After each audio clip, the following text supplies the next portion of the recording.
ताकत का एहसास कराने की आवश्यकता है।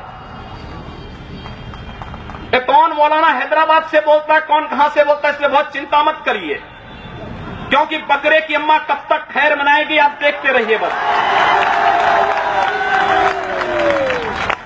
बहुत दिन चलेगा नहीं ये। उन सबको मालूम है कि आने वाला समय और आने वाला दिशा क्या होने जा रही है। यह हिंदुत्व की सदी है और हिंदुत्व की सदी केवल भारत की नहीं दुनिया की सदी होगी। पूरी दुनिया के अंदर हिंदुत्व का झंडा एक बार पुनः मजबूती के साथ भगवा झंडा दुनिया के अंदर कोने कोने में लहराएगा। उसके अनुसार एक बार पुरुषार्थ किए जाने की आवश्यकता है। हिंदू कभी निराशावादी नहीं हो सकता है, कभी नहीं।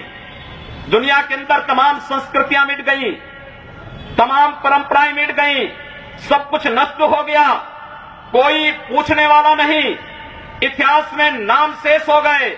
लेकिन इतनी विपत्तियों के बावजूद, हजारों हमलों को झेलने के बावजूद, तमाम षड्यंत्रों के बावजूद, अंदर और बाहर दोनों से हमलों को जूझते हुए भी अगर सनातन हिंदू धर्म मजबूती के साथ खड़ा है तो वह किसी के बल पर नहीं, इस जनता की ताकत के बल पर है। और जब तक आस्था सनातन हिंदू धर्म के प्रति आप सबकी बनी रहेगी, भारत माता के प्रति आपकी बनी रहेगी, दुनिया की कोई ताकत आपका बाल बांका नहीं कर पाएगा। हमें किसी ओबामा से सर्टिफिकेट की आवश्यकता नहीं। हिंदुत्व पर जो प्रहार करेगा उसको महाप्रलय को स्वयं आमंत्रित कर देगा, उस महाप्रलय की चपेट में स्वयं भी आएगा। इस बारे में किसी को कोई गलतफहमी नहीं होनी चाहिए। और इसलिए बंधुओं, आप सबका मैं आह्वान करूंगा। बहराइच में महाराज सुहेलदेव पासी के सामने लोग लड़ने के लिए आए थे, मात्र 2 लोग बचे थे, सबके सब मार डाले गए थे।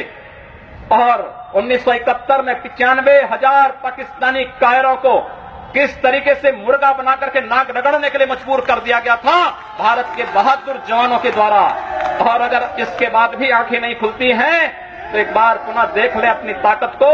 मैं तो यही कहूंगा, अंत में मुझे केवल यही कहना है कि बहुत महत्व मत दीजिए, ये हैदराबादियों को बहुत महत्व मत दीजिए, ये सब मौलानाओं को बहुत महत्व देने की आवश्यकता नहीं। दुनिया के अंदर जहां भी जाएंगे शक की निगाहों से देखे जाएंगे। भारत का संत दुनिया के अंदर कहीं भी जाता है सम्मान की निगाहों से देखा जाता है।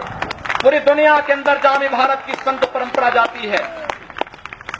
सिंगापुर में मैं गया, मैं देर में पहुंचा, जब एयरलाइंस में बैठने के लिए हुआ तो उसने मेरे कपड़े देखे और सबसे आगे की सीट में बैठे हुए लोग वो खड़े हो गए, वो मुझे बुलाने लगे कि आप आगे। मैंने कहा नहीं, मेरी सीट पीछे।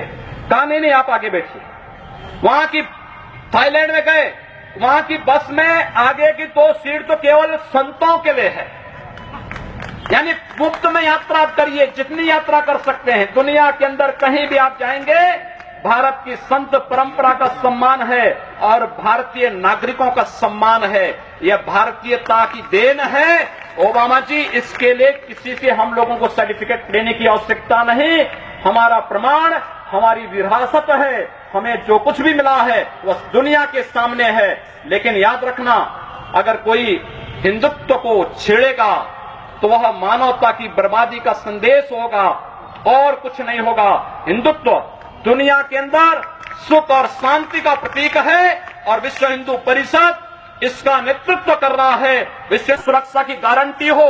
मैं कहता हूं भारत के मौलानाओं से और भारत के पादरियों से भी, आज ISIS नाम का एक आतंकी संगठन इराक और सीरिया के अंदर जिस निर्ममता के साथ मानवता को कुचल रहा है, वहां पर यजीदी समुदाय के साथ साथ तमाम अल्पसंख्यक समुदायों को बड़ी निर्ममता के साथ काटा जा रहा है।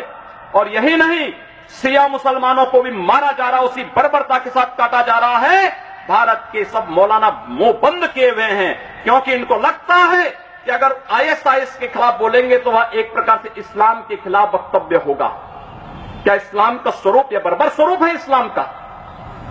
हम आखिर साबित क्या करना चाहते हैं? जब पाकिस्तान के अंदर वहां पर धर्मांतरण की गतिविधियों में लिप्त पादरियों की निर्मम हत्या होती है, तो ओबामा कुछ नहीं बोलते, तब ब्रिटेन कुछ नहीं बोलता, तब ऑस्ट्रेलिया कुछ नहीं बोलता, तब दुनिया के अंदर वेटिकन सिटी से कोई आवाज नहीं निकलती है।